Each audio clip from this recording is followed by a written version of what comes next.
Hey guys, and welcome back to my channel. So I know I missed my Monday video, but it is Thursday, so we're getting this one up. It's a little bit late in the month, so what, August 8th I think that this is going up. But I'm finally doing my July reading wrap up for the month of 2024. Unfortunately, I only made it through 4 books, and I have 1 book in here that I'm going to blame for taking me so long to get through. But I also have 2 5-star reads this month, and they're both by the same author. So let's get in, let's chat about it. So first up, I picked up Daphne by Josh Malerman. Now for this video, all of my reviews are going to be really short and concise because I do have full in-depth videos on every single one of these books, including 2 that I think are like close to 30 minutes long. So, or at least one. One is like 30 minutes long and has like a whole lot of spoilers in here. So I'm going to keep this very concise because I have really in-depth stuff up on this stuff right now in case you're interested. But Daphne by Josh Malerman. This was released in 2022. It was a book I was really interested in reading when I heard it was announced because I was trying to understand why people love Josh Malerman. He is the author of Bird Box. I am not a fan of Bird Box. And I had read his like 6 novellas within a novel collection called Goblin, and I loved a lot of it, but I didn't love some of the stories in it. So I was really hesitant, but I picked this one up at the Strand, I believe, and I devoured it. I'm going to read the back of the book real quick. It's the last summer for Kit Lamb, the last summer before college, the last summer with her high school basketball team and with her best friend, the last summer before her life begins. But the night before the big game, one of Kit's teammates tells a ghost story about Daphne, a girl who went to their school many years ago and died under mysterious circumstances. Some say she was murdered, others say that she died by her own hand, and some say that Daphne is a murderer herself. They also say that Daphne is still out there, obsessed with revenge, and will appear to kill again anytime someone thinks about her. As her teammates vanish one by one, Kit begins to suspect that the stories about Daphne are real, and to fear that her own mind is conjuring the killer. Now it's a race against time as Kit searches for the truth behind the legend and learns to face her own fears before the summer of her lifetime becomes the last summer of her life. Mixing a nostalgic coming-of-age story and an instantly iconic female villain with an innovative new vision of classic horror, Daphne is an unforgettable thriller that only Josh Malerman could imagine. Okay, so takeaways from this book. 1, there's a lot of basketball in this. There's a lot of basketball. It's all about the women's basketball team in high school. I am not a big basketball fan. I say this a lot because a lot of authors like to write about basketball and horror. I'm looking at you, Stephen Graham Jones. But this didn't actually bother me. Basketball is used very well as a metaphor in this, and I really appreciated that. I also appreciated the metaphor used to kind of create this conversation about what it's like to struggle with anxiety, especially when you're a teenager and experiencing panic attacks for the first time. I know I said this in my review, but there's an entire chapter that Josh Malerman wrote about Kit having a panic attack while listening to her parents' 9 Inch Nails record for the first time, and it was very well done chapter. It's definitely a slower chapter, but it's, in my opinion, the scariest thing out of the whole book because it is the one thing that could actually happen. It is the one thing that is not supernatural in any way, shape, or form in this book, and it happened to Josh Malerman in real life, and you could really feel that tension in this. This whole book really does become a full-on metaphor for anxiety and panic attacks, which allows for the ending, I think, to only work if you are invested in that metaphor. It does kind of feel very strange and convoluted when it ends, and that's only if you take it at face value for like the story being told. When you look deeper into this book, I think it makes a lot more sense, and it's really intelligent and captivating and compassionate to those who suffer with anxiety and also to people who may have never actually experienced it. I feel like this is a really good book to kind of show what that feeling is like, and for that, this was a 5-star read for me. I was blown away by this book. And I couldn't believe that the same person who wrote Bird Box wrote this, because I just thought that this was absolutely incredible. This was a 5-star read for me. I didn't want to put it down. I was really invested, and Josh Malerman made me care about something that I don't normally care about, which is women's basketball. So I was really happy with that. I also think the kind of backstory and lore with Daphne was really cool. I thought she was very scary in the way she functioned and the way she appeared, and there's some really crazy death scenes in this book that I wasn't expecting to kind of take that level for, and I just thought it was beautifully done, very well written book, and it made me a Josh Malerman fan. And the reason I went and immediately picked up Incidents Around the House, which is his 2024 release, came out the very end of June. I devoured this book. I'm gonna come straight out and say it. This book was even better than Daphne. I was blown away. The entire story is told through the perspective of, I believe, an 8-year-old girl. I'm gonna read the inside flap for you guys really quickly. So it says, to 8-year-old Bella, her family is her world. There's Mommy, Daddo, and Grandma Ruth. But there's also Other Mommy, a malevolent entity who asks her every day, can I go inside your heart? When horrifying incidents around the house signal that Other Mommy is growing tired of asking Bella the question over and over, Bella understands that unless she says yes, her family will soon pay. Other Mommy is getting restless, stronger, bolder.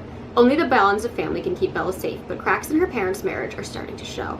The safety Bella relies on is about to unravel, but Other Mommy needs an answer.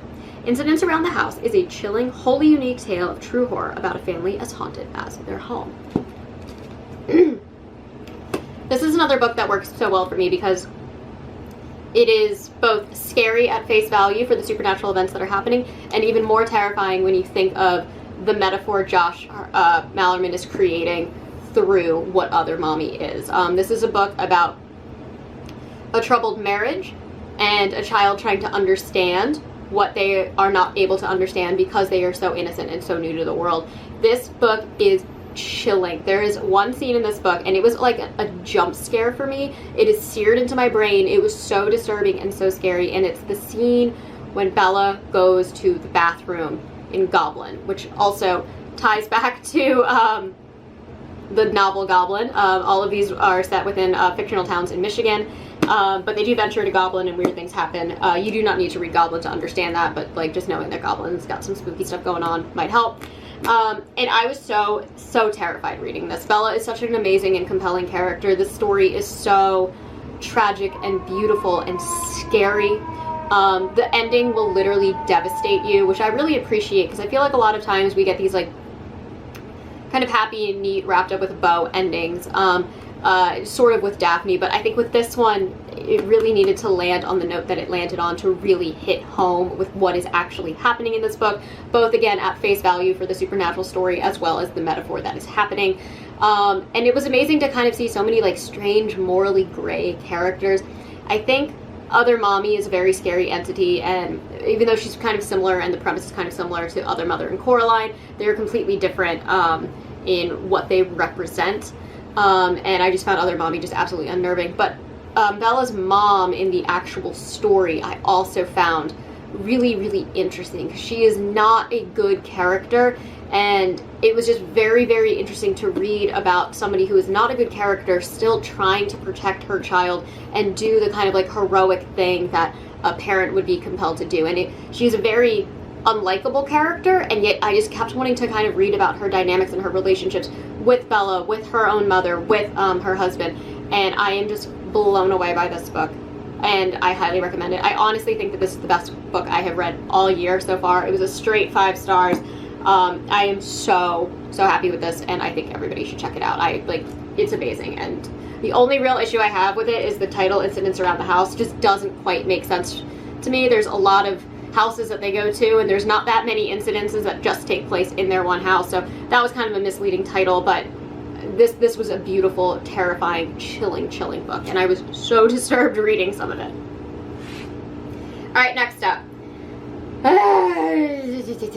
The Indian Lake Trilogy's conclusion. We have The Angel of Indian Lake by Stephen Graham Jones. Now, I'm not going to talk too much about this, and I'm not going to read the back because it's going to have spoilers for books 1 and 2, and I don't want to spoil books 1 and 2 for you guys because books 1 and 2 are fantastic. My Heart is a Chainsaw and Don't Feel the Reaper. This is just a clusterfuck of I don't know what was going on. I don't understand the motivations, I don't understand the villains, there was too many characters, there were characters that I wasn't even sure who they were or why they were relevant from the previous books that had been brought back. Characters that should have been relevant and should have been very important from previous books were kind of glossed over. We have just Jade kind of acting almost like a caricature of herself. The thing that made this novel so amazing to me was the kind of splicing between horror history and horror fanaticism alongside of living in something that is actually a horrific event in your life, both with the slasher as well as like Jade's upbringing, and we find out later certain things about like the Cinnamon and Ginger Baker girls. Like, there were so many moments in this book that could have led to something great and just felt like Stephen Graham Jones was trying to just get this third book out and move on to something else. And I know that that's what happened because he says that that's what happened in the back of this book. And he wanted to write I Was a Teenage Slasher instead, and then wrote that in between books 2 and 3, this one, and kind of only dedicated 3 weeks to this jumbled word vomit mess. It is everything that I dislike about Stephen Graham Jones' other writing, the stuff that's in Mongrels, the stuff that's in The Only Good Indians, the stuff that's in Night of the Mannequins, kind of pushed to the foreground, and then slapped on as the final chapter of what I thought was going to be one of my favorite series ever. And I don't like reading series. I'm very, very anti-series for the most part. And then every now and then I read a book 1 and I'm blown away by it. And I'm like, oh crap, now I have to continue. And this is one of the reasons I don't like series, because if they don't stick the landing, I've wasted so much time. For those of you guys who do not know, this is the story of Jade Daniels, who when she was 17 years old, as a horror fanatic, as a slasher aficionado, discovered that her hometown of Prufrock, Idaho was about to become the foreground and setting of a real-life slasher, and tries to recruit a final girl to help her stop that from happening. That is the premise for the entirety of the Indian Lake trilogy, and it is very fun. It is really campy. It is also written in a style that I think is more digestible than most of Stephen Graham Jones's kind of gonzo conversational style of writing. And pretty much all of that is completely absent in this. And this was a 2-star read, and it was so hard for me to get through. And I have a 30-minute rant explaining every single thing that I hated about this book and why. And if you want to watch that, I will link it up in the cards. So I don't really want to talk about this too much more, because I do, again, have 30 minutes on it, and I really can't talk about this book without spoiling books 1 or 2, and even spoiling a lot of factors in this. But a lot of characters died that shouldn't have died. A lot of characters that should have been relevant weren't relevant. And there was way too much going on, and absolutely nothing was explained in a way that the reader could easily navigate, in my personal opinion. So there we go, 2 stars, very upset by that. And that took me forever to get through. And then I immediately had to read this afterwards. This is You May Now Kill the Bride by Kate Weston. I've never heard of Kate Weston before, but I kept seeing this book pop up, and I picked it up because I go to a lot of weddings this year, and I'm going to be a bridesmaid, and I had bridesmaids at my own wedding last year, and I thought a story about bridesmaids who potentially kill the bride on a bachelorette party was very, very funny. This is a very funny and very humorous book. It is still a mystery thriller. I'm going to read the back of the book for you guys. Lauren, Saskia, Dominica, Farah, and Tansy have been best friends since grade school. They wonder if that was the last time they all actually liked one another. As adults, their lives have splintered. Tansy runs a vegan cafe and is preparing for a shotgun marriage to awful Ivan. Farah is engaged and is fast becoming a complete bridezilla. Dominica is a successful divorce attorney with no time for anything but work. Lauren has had a total failure to launch in career and love life, consumed by a man who has spent years stringing her along. Saskia has married into wealth and a different circle of friends in a fancy part of London. Some days it feels that the only thing holding the group together is an event that happened in their youth 20 years ago. An incident they've all sworn to keep secret in order to protect one another. When the group is reunited at Tansy's bachelorette calm wellness retreat weekend, it doesn't take long for the old grudges to surface. Then the bride-to-be chokes to death on a poisoned drink, and all the bridesmaids are suspect. Kate Weston explores the complexities of female friendship in the searingly funny page-turning thriller. One of these bridesmaids may be a killer, and the rest had better watch their sash-covered backs, because your oldest friends aren't always your closest. Now, I said this in my full in-depth review on this. This reminds me a lot of Rachel Harrison's writing, but more poorly written. This is not that well of a written book. This is not that compelling of a thriller mystery. This is just like fun beach trash. And I'm not saying that this book is trash. It absolutely is not. But this is like kind of like, it was like the reality TV of like horror lit for me. It was just comforting, funny, ridiculous, over the top nonsense that I needed to read to get over how angry and disappointed and how long it took me to get through The Angel of Indian Lake. The tone in this is just very, very tongue-in-cheek. It's very ridiculous. It's very millennial. I have to put that out there too. All of these women are 34 and they are acting like high schoolers, and I loved it, and I really, really needed it after reading the Stephen Graham Jones book. But so this was a 4-star for me because it served the purpose that I needed it to. If I was to look at this objectively, this would be a 3-star read, but it was still so much freaking fun to get through, and I just absolutely adored it. I read like 100 pages a day. It's just silly, it's wacky, it's over the top. The conclusion makes like almost no sense. but I didn't care because being with these like awful people was just awesome. They are, again, I said this in my review, they're very much like the characters in Sex and the City, where they're all very selfish, all very self-centered. They kind of just want things for their own personal lives in different regions and different areas and different aspects of their life.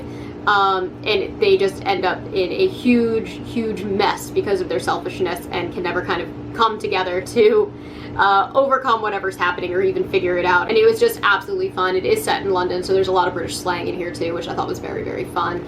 But again, I wouldn't recommend this if you're looking for something of high literary value, but if you were looking for something to just unwind with, have fun, and laugh at, it is this book. I was very charmed with it, so 4 stars for that.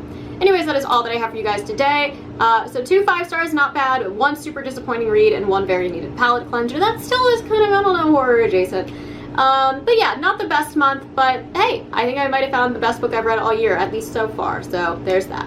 Anyways, as always, I try to post every Monday and Thursday, sometimes on Saturdays, and if you enjoy these videos, please hit the like and subscribe buttons down below, and I will catch you all in the next one. Mwah.